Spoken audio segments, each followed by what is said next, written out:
बेरहम माँ की कहानी। सुधा की दो बेटियां थीं। एक बड़ी बेटी जिसका नाम पारुल था और उसकी एक छोटी बेटी थी जिसका नाम रानी था।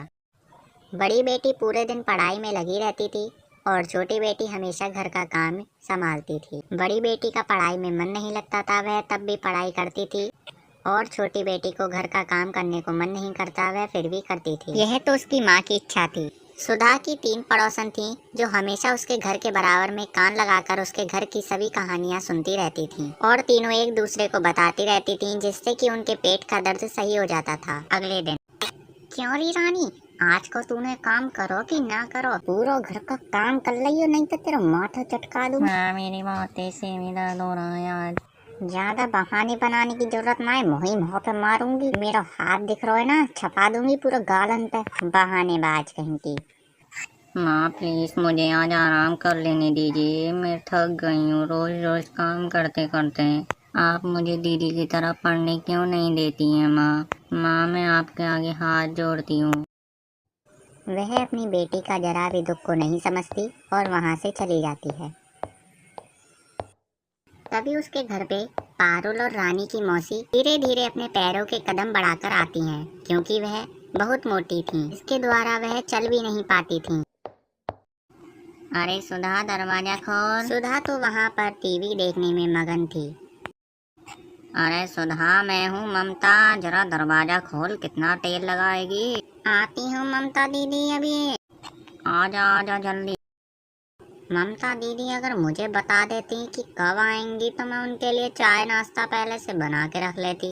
पता नहीं बिना बताए कैसे आ गई आज। वह दोनों एक दूसरे को देखकर बड़ी प्रसन्न होती हैं। अरे दीदी, आप तो आज बड़े दिन बाद दिखी हो, आइए चलिए अंदर चलते हैं, हम आपके लिए चाय नाश्ता बनाती हूँ मैं। यह सब उसकी पड़ोसन देख रही होती हैं। अरे अरे, तुमने अभी देखा सुधा की बहन आई है ममता, पता नहीं उसे क्या काम पड़ गया, आज आ गई इतने दिनों बाद, मोटी कहीं की।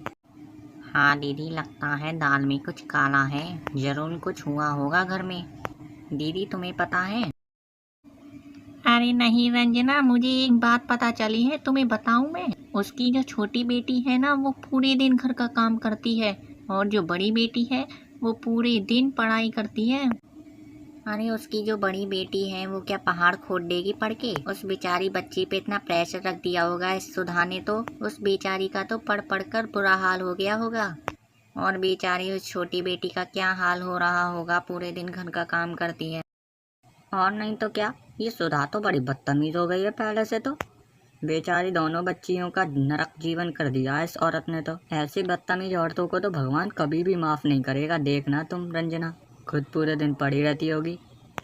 हाँ भाभी, आप सच कह रही हो, इस जालिम औरत ने तो उन दोनों बच्चियों का जीवन ही नष्ट कर दिया है, बेचारी फूल जैसी बच्चियाँ। वो देखो कैसे ममता के लिए नाश्ता लेके जा रही है। पता नहीं नाश्ते में क्या क्या होगा। अरे छोड़ो भाभी, उस ममता की बातें, मोटी है वो तो अपने घर का राशन खत्म करके इनके घर में आ जाती है खाना खाने के लिए। देखो कैसे सुधा हमें अनदेखा करती हुई जा रही है, बदतमीज। अभी रुको, मैं सुधा को बुलाती हूँ, उससे मजे लेती हूँ, सारी उसकी टांगे खींच लूंगी, सारी की सारी, उससे उसके घर की सारी पोल पट्टी खींच लूंगी। अरे सुधा, कहाँ से आ रही हो, आओ हमारे पास, हम तुम्हारा बहुत देर से इंतजार कर रहे हैं। मुझे तो ऐसा लग रहा है कि तुम हम तीनों को भूल गई हो, आ जाओ हमारे पास, बहुत दिनों से बातें भी नहीं हुई हैं तुमसे तो। तभी धीरे धीरे सुधा वहाँ पर आती है। वह मन ही मन सोचती है, अरे ये 3 नागिन भी यहीं पर खड़ी हुई हैं। अब ये तीनों पूछेंगी ये बहन किस लिए आई है। अरे रंजना, तेरी ये साड़ी तो बड़ी पसंद आ रही है मुझे, कहाँ से खरीदी? ओ कम ऑन सुधा, ये साड़ी वाड़ी छोड़ो, ये यहाँ से जो मोटी काकी आ रही थी वो कौन थी तुम्हारी, बताओ जरा मुझे। रंजना बीन, आपको इससे क्या मतलब है? आप क्या मेरे घर पे टकटकी लगाए देखती हो कि कोई आया है कि नहीं आया है? लाल नागिन कहीं की। अरे सुधा, तू ऐसी पहले तो नहीं थी, कि कहाँ से बोलने लग गई है तू ऐसा? तूने आज से पहले तो रंजना को कभी लाल नागिन नहीं कहा, ये कहाँ से बोल रही है तू आज? लगता है भाभी आज आप घर का गुस्सा हमारे ऊपर निकालना चाहती हो, खा खा के मोटी हो रही हो और अपनी छोटी बेटी से काम करवाती हो पूरा पूरा। नागिन तो तुम हो, तुम रंजना दीदी नहीं। तुम तीनों नागिनों का बोलना हो गया हो तो अब जाओगी यहाँ से कि नहीं जाओगी, या चप्पलों से पिट कर ही जाओगी? चली जाओ यहाँ से तीनों की तीनों, नहीं तो इतना मारूंगी खोपड़ा फोड़ दूंगी तीनों के ही। अगर तेरे मुंह से अब एक भी शब्द निकला तो तेरा जूड़ा पकड़ के सब नचा दूंगी गोल गोल। जा, नहीं जाते हम यहाँ से, क्या कर लेगी तू बता हमें, जालिम औरत कहीं की। रहने दो दीदी, इससे बातें मत करो, ये बदतमीज है और हमेशा बदतमीजी रहेगी। जब इसने अपने बच्चों को ही नहीं छोड़ा तो हमें क्या छोड़ेगी ये डाही। मुझे नागिन बता रही है, खुद नागिन है, अपने बच्चों को ही डस रही है, बदतमीज। अपनी दोनों बच्चियों पर इतना बोझा डाल दिया है। ए छिपकली सी, अपनी कतरनी को सबसे पहले तो बंद कर ले और यहाँ से तीनों की तीनों चली जाओ, नहीं तो इतना मारूंगी ना खोपड़ा फोड़ दूंगी। मैं तुमसे दोबारा बोल रही हूँ, मेरा माथा मत गरम करो। अब मेरे घर में अभी दीदी आई हुई है, अभी तो मैं जा रही हूँ, नहीं तो तुम्हें इतना मारती ना खोपड़ा फाड़ देती आज तो सच में तुम दोनों तीनों का। दीदी को जाने दो, तब बताऊंगी तुम तीनों को। तो इतना कहकर सुधा वहाँ से चली जाती है और वह तीनों उसकी शक्ल देखती हुई रह जाती हैं। वहीं दूसरी ओर उसकी बड़ी बेटी थी, वह पढ़ाई के बोझ से इतनी दबी जा रही थी कि उसकी सारी आंखें अंदर धसी ही जा रही थीं। वह तो अपनी माँ के कारण ही पढ़ रही थी, क्योंकि उसके घर में तो उसकी माँ के अलावा और किसी की बात चलती ही नहीं थी। वहीं उसकी छोटी बेटी रानी का घर का काम करते करते बुरा हाल हो गया था। उसकी मौसी उसके घर आई हुई थी। ममता मौसी के द्वारा विभिन्न प्रश्न पूछे जाने के बाद भी वह कुछ भी उनका उत्तर नहीं देती है, वह चुप हो जाती हैं। तभी उसकी माँ वहाँ आती है। कैसे हाल है मुझे बताओ, आप तो बड़े दिन बाद आई हो हमारे घर में।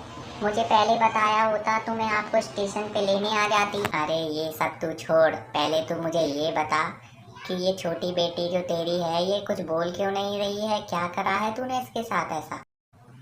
कुछ तो नहीं दीदी, ये तो देखो खाना खा रही है, इसे तो कुछ नहीं हुआ है।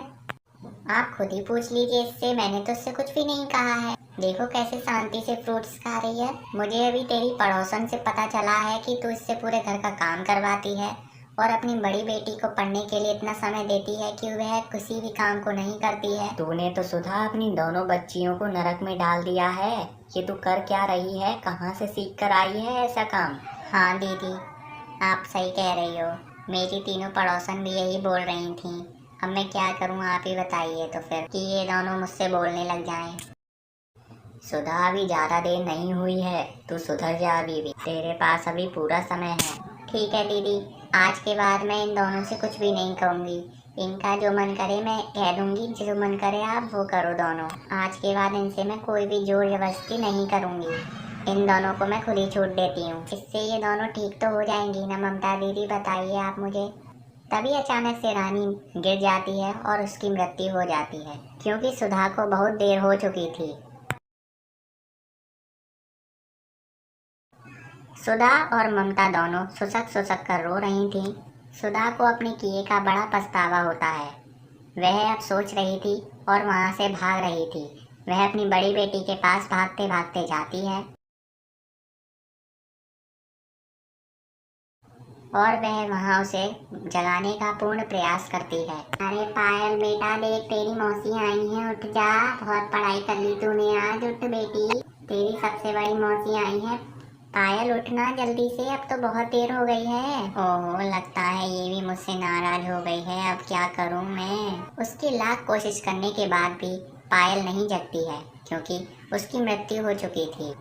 सुधा की दोनों बेटियों की मृत्यु हो जाती है। वह मन ही मन सोचती है कि हमें अपने बच्चों पर कभी भी बोझ नहीं डालना चाहिए। यदि वह अपने पड़ोसियों की पहले से ही बात मान लेती तो उसे ऐसा कुछ नहीं देखना पड़ता। तो दोस्तों, आपको वीडियो कैसी लगी कमेंट सेक्शन में ज़रूर बताइएगा। आपको वीडियो अच्छी लगी हो तो वीडियो को लाइक कीजिएगा और चैनल पर नए हैं तो चैनल को सब्सक्राइब कीजिएगा। मिलते हैं अगली वीडियो में, तब तक के लिए जय हिंद जय भारत।